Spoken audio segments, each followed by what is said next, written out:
fire pump can be fed from the transformer if the following conditions are met. Firstly, transformer capacity. The transformer must have sufficient capacity to handle the load of the fire pump in addition to the other loads it is supplying. Given that the transformer is rated for 75 kVA and fire pumps are typically under 100 kVA, this condition is likely met but requires careful calculation and consideration of other loads connected to the transformer. Secondly, circuit protection. The circuit from the transformer to the fire pump must be protected by a circuit breaker or fuse of appropriate size and type.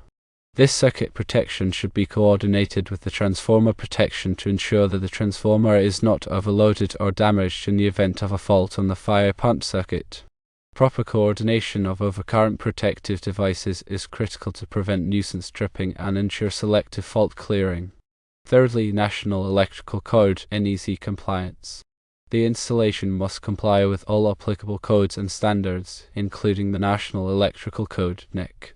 The NEC requires that fire pump circuits be installed in a manner that ensures reliability and continuity of service, including proper grounding, overcurrent protection, and physical protection from damage. NEC Article 695 specifically addresses fire pumps. Fourthly, authority having jurisdiction, AHJ approval. Many jurisdictions have specific requirements for fire pump installations, including the source of power. It is important to consult with the local AHJ to obtain approval for the proposed fire pump power supply arrangement. The AHJ may have additional requirements or restrictions that must be followed. Let's elaborate on each of these conditions. Firstly, regarding transformer capacity, a 75 kVA transformer may or may not be adequate depending on the other loads it serves. The total load connected to the transformer, including the fire pump, must not exceed the transformer's rating. The kVA rating can be converted to amps using the formula kVA times 1000 divided by the voltage. For a 208 volt system, the calculation would be 75 kVA times 1000 divided by 208 volts times 1.732 for a three-phase system. This calculation needs to account for the inrush current of the fire pump motor, which can be several times its full load current. A load study should be conducted to determine the existing load in the transformer. This study should include all connected loads, their demand factors, and their operating cycles. The fire pump's full load amps, FLA, and locked rotor amps, LRA, must be considered. NEC Article 430 provides guidance on motor circuit calculations. The transformer's impedance should also be considered, as it affects voltage drop during motor starting. If the voltage drop is excessive, it can prevent the fire pump motor from starting properly. Secondly, circuit protection involves several considerations. The overcurrent protection for the fire pump circuit must comply with NEC Article 430, which governs motor circuits. The circuit breaker or fuses must be sized to protect the motor and the conductors from overloads and short circuits. The overcurrent protective device, OCT, should be sized no larger than the values specified in NEC Table 430.52 for circuit breakers and fuses.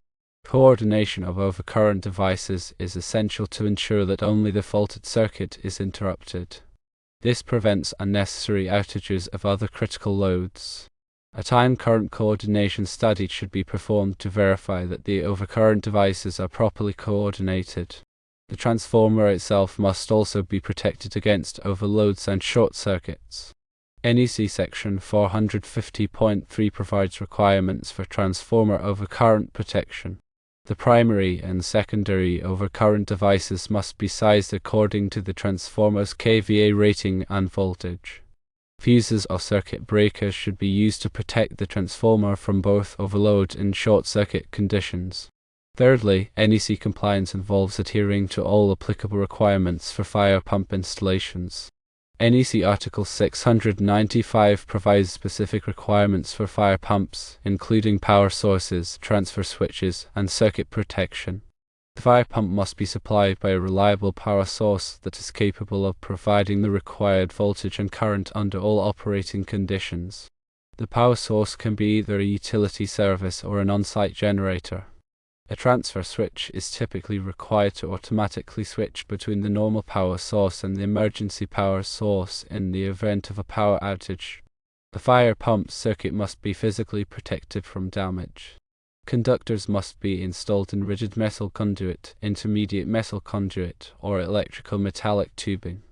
The circuit must be routed away from potential sources of damage, such as fire, mechanical impact, or water. Grounding is critical for fire pump circuits.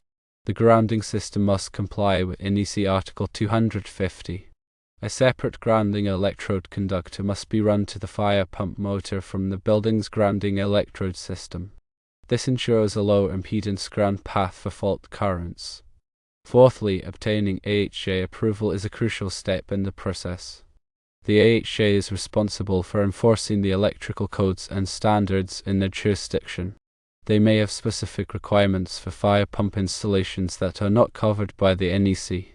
It is important to consult with the AHJ-LE in the design process to determine their requirements. The AHJ may require a permit for the fire pump installation. They may also require inspections to ensure that the installation complies with all applicable codes and standards.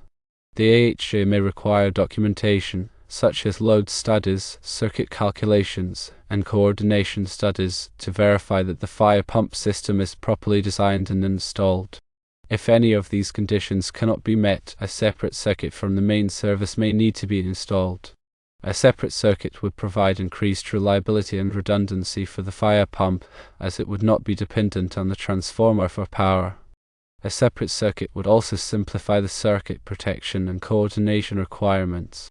The main service should have sufficient capacity to handle the additional load of the fire pump. The separate circuit should be installed in accordance with NEC Article 695. In summary, a fire pump can be fed from a transformer if certain conditions are met, including adequate transformer capacity, proper circuit protection, NEC compliance, and AHJ approval. However, a separate circuit from the main service may be necessary to ensure the reliability and redundancy of the fire pump system.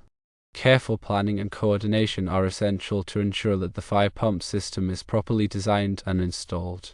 NEC also dictates the separation and protection of fire pump circuits.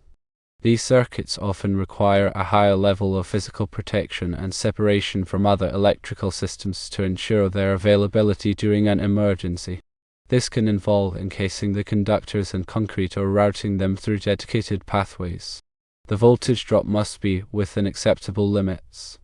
Excessive voltage drop can prevent the fire pump motor from starting or cause it to operate inefficiently. The voltage drop should be calculated under both normal and starting conditions. The calculation should consider the conductor size, length, and impedance. The conductor size should be selected to minimize voltage drop. The voltage drop should not exceed 5% under full load conditions and 15% during motor starting. Fire pump controllers are specialized devices designed to control and protect fire pump motors. They typically include features such as automatic starting, manual starting, and overcurrent protection. The fire pump controller must be listed and labeled for fire pump service. The controller must be installed in accordance with the manufacturer's instructions and the NEC. The controller should be located in a dry, well-ventilated area. Regular testing and maintenance are essential to ensure that the fire pump system is operating properly. The fire pump should be tested regularly to verify its performance. The testing should include starting the pump, measuring the flow rate and pressure, and checking the operation of the controller. Maintenance should include inspecting the pump, motor, and controller for any signs of damage or wear. The pump should be lubricated regularly. The controller should be calibrated and tested annually. Careful consideration must be given to the specific requirements of the fire pump and the building it serves. The fire pump system should be designed and installed by qualified personnel who are familiar with the NEC and other applicable codes and standards. The system should be inspected and tested regularly to ensure that it is operating properly. The safety of the building occupants depends on the reliable operation of the fire pump system. In addition to the electrical considerations, there are also mechanical considerations for fire pump installations. The fire pump must be properly sized to meet the water flow and pressure requirements of the fire suppression system. The pump must be located in a suitable environment that is protected from freezing, flooding, and other hazards. The pump must be installed in accordance with the manufacturer's instructions and the applicable codes and standards. The fire pump should be connected to a reliable water supply. The water supply can be either a municipal water system or a private water source, such as a well or a tank. The water supply must be capable of providing the required flow rate and pressure. A strainer should be installed in the water supply line to prevent debris from entering the pump. The piping system must be designed to minimize friction losses. The piping should be sized to provide the required flow rate at the required pressure. The piping should be supported properly to prevent sagging or damage. Valves should be installed to isolate the pump and other components for maintenance. The fire pump system should be designed to operate automatically in the event of a fire. The system should be activated by a fire alarm system or a sprinkler system. The system should be capable of providing the required water flow and pressure until the fire is extinguished. The fire pump system should be inspected and tested regularly to ensure that it is operating properly. The inspection and testing should be performed by qualified personnel who are familiar with the fire pump system and the applicable codes and standards. The fire pump system is a critical component of the fire protection system. Proper design, installation, and maintenance are essential to ensure that the system will operate reliably in the event of a fire. Considering that the transformer is 300 feet from the 90-amp breaker and the building is 20 feet from the transformer, you would want to verify that the conductors are adequately sized to minimize voltage drop, which is critical for fire pump operation. Long conductor runs can lead to significant voltage drop, especially under the heavy load of a fire pump. Calculate the voltage drop for both the 300-foot run to the transformer and the 20-foot run to the building, ensuring they are within acceptable limits as prescribed by the NEC. In addition, you should confirm that the 90-amp breaker is adequately sized for the transformer's primary current and any other loads connected to it. Overloading the breaker could lead to nuisance tripping, which could compromise the fire pump's reliability. Furthermore, given the distances involved, ensure that the grounding and bonding are properly implemented to provide a safe and effective ground fault current path. This is essential for personnel's safety and proper operation of overcurrent protective devices. Remember to consider the environmental conditions in which the electrical equipment is installed. Protect the equipment from moisture, corrosion, and physical damage to ensure its long-term reliability. Also, document all aspects of the fire pump system, including the design calculations, installation details, and testing results. This documentation will be valuable for future maintenance and inspections. The fire pump's controller needs to be designed for fire pump applications. It should have all of the features required by NFPA 20, such as automatic starting, manual starting, and alarm annunciation. Furthermore, make sure that the fire pump's power source is reliable. If the utility power is unreliable, you may need to provide a backup power source, such as a generator. The generator must be sized to handle the fire pump's load, as well as any other essential loads.